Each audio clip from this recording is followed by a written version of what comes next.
Today, we delve into a story that has gripped the nation, causing waves of speculation, fear, and an outcry for answers. A story that has seen its share of twists and turns, leaving us all hanging on the edge of our seats. We invite you to join us as we peel back the layers of mystery surrounding the peculiar and complex case of Carlee Russell.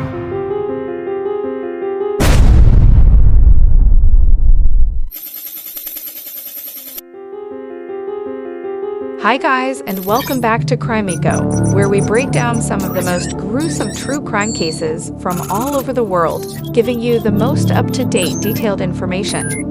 If that sounds like something you are interested in, be sure to subscribe and don't forget to give this video a like. A like from you really helps the channel. Thank you.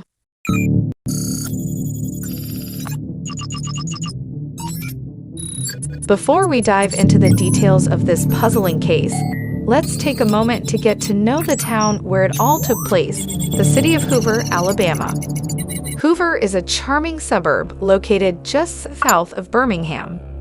Known for its rolling hills and abundant greenery, it offers a small-town feel while still being close to the big city amenities of Birmingham.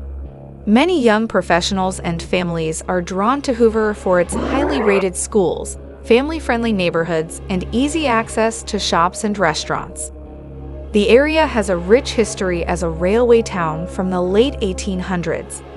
Some of the city's most iconic landmarks date back to those early days, like the old train depot that now houses a children's museum. Fast forward to today, and Hoover has blossomed into a thriving community with a diverse population and strong local pride. Education, faith, and family are pillars of the community. On weekends, you'll find residents strolling the River Chase Galleria, one of the South's largest shopping centers, or relaxing at the Aldridge Gardens, an idyllic 35-acre botanical garden. There's a real sense of small-town charm combined with big city amenities that make Hoover such an appealing place to call home. But beneath the surface of this unassuming town lies a darker underbelly, one that would become apparent through the mysterious disappearance of 25-year-old Carlee Russell. On Thursday, July 13th, 25-year-old Carlee Russell left her nursing job in Birmingham around 8:20 p.m. Surveillance footage showed Carlee concealing a bathrobe and toilet paper from her workplace before departing. She then picked up a to-go food order and made a stop at Target to buy snacks like granola bars and Cheez-Its. At approximately 9:34 p.m., Carlee called 911 to report seeing a toddler walking alone on the side of Interstate 459 near Hoover. In the 911 call, Carlee said she had pulled over to check on the child but was still in her vehicle observing him. The toddler was described as wearing just a white t-shirt and diaper. Officers were dispatched to the scene. Moments after the 911 call ended, Carlee phoned her brother's girlfriend. During the conversation, the girlfriend reported hearing Carlee scream before the call abruptly dropped around 9:36 p.m. The phone line remained open, but Carlee was suddenly unreachable. Within minutes, police arrived at the specified stretch of Interstate 459, but found only Carlee's car parked on the shoulder. Her purse, cell phone, and wig were found scattered nearby, but there was no sign of Carlee or any toddler. An extensive search was launched by local and state police, including K-9 teams and a helicopter.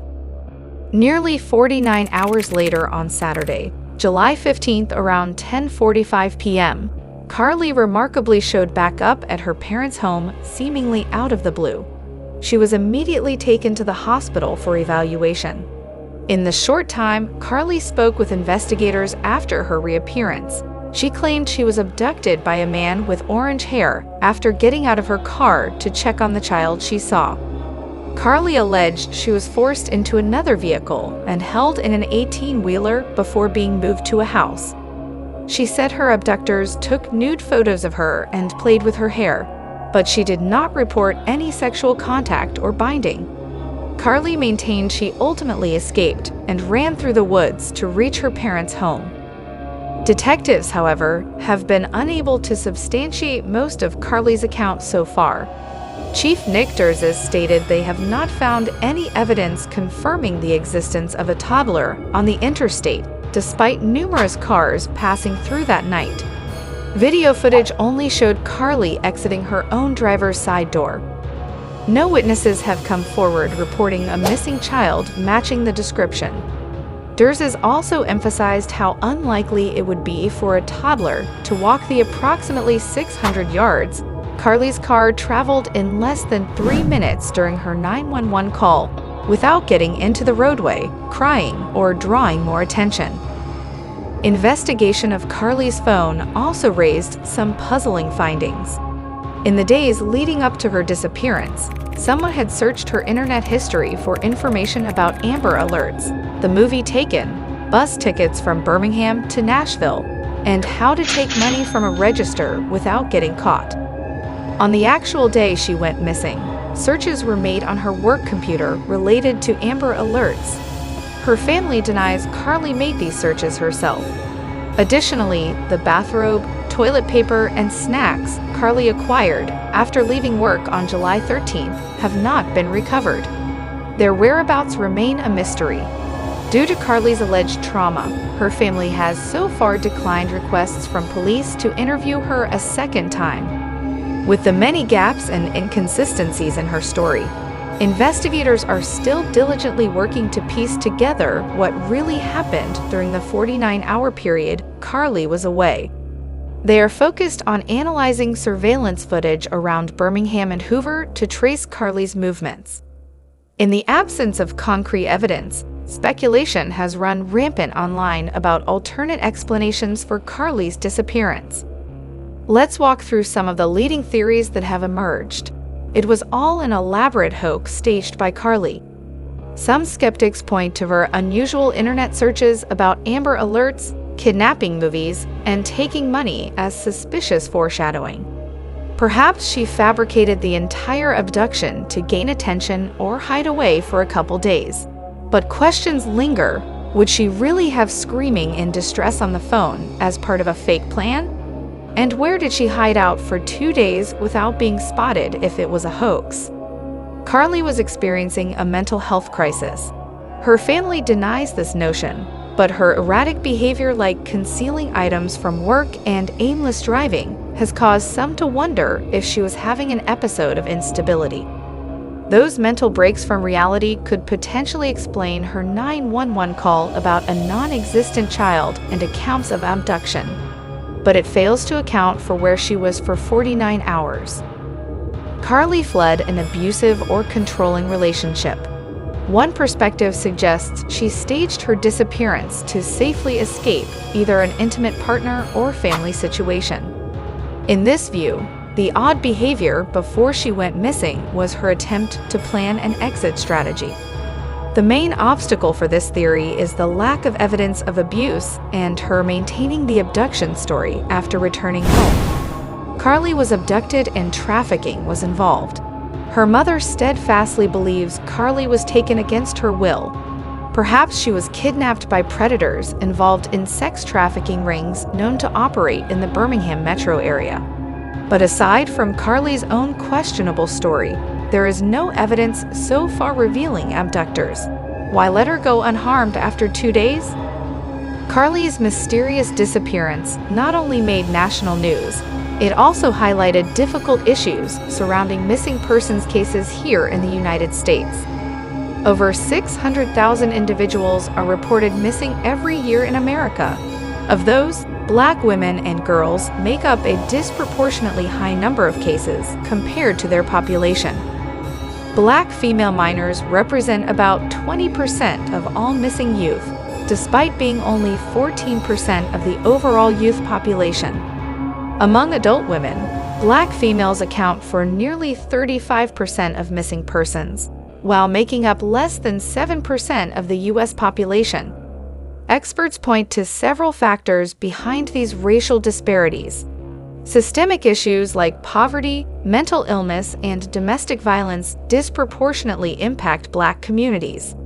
But a lack of media coverage and police prioritization of missing persons cases involving minorities also allow more Black women and girls to slip through the cracks. Too often, the disappearance of Black females fails to garner any attention at all, allowing cases to languish unsolved for weeks, months, or even years. While the spotlight on Carlee's story has helped highlight the broader issue, her disputed claims also underscore the need for proper diligence with all missing persons reports, especially those from vulnerable groups. If Carlee fabricated details of her experience, it could cast unfair skepticism on future cases and further marginalize missing Black women. Still, others argue police were too quick to doubt Carlee's account given long-standing biases. Ultimately, only Carlee holds the full truth of what transpired during her disappearance. Hopefully in time, as she is ready and able, she can provide the missing details to give this case resolution and closure. For now, authorities are continuing to pursue all leads. The public is asked to come forward with any information that could shed light on Carlee's whereabouts between July 13 to 15. This complex investigation highlights how difficult it can be to get to the bottom of puzzling cases when facts don't line up and leads turn cold. Often it's just a matter of waiting for the right clues or witness testimony to emerge to unravel the mysteries. We'll be monitoring this active case closely and providing updates if new evidence surfaces. In cases with conflicting narratives, it's also a reminder to stay cautious about speculation and avoid jumping to conclusions before the full truth is uncovered. There are real lives at the center of these stories. For now, we hope Carlee Russell will get the support she needs while investigators systematically work to determine what really transpired during those 49 concerning hours that left so many unanswered questions. The City of Hoover and its law enforcement will continue working tirelessly to find the answers.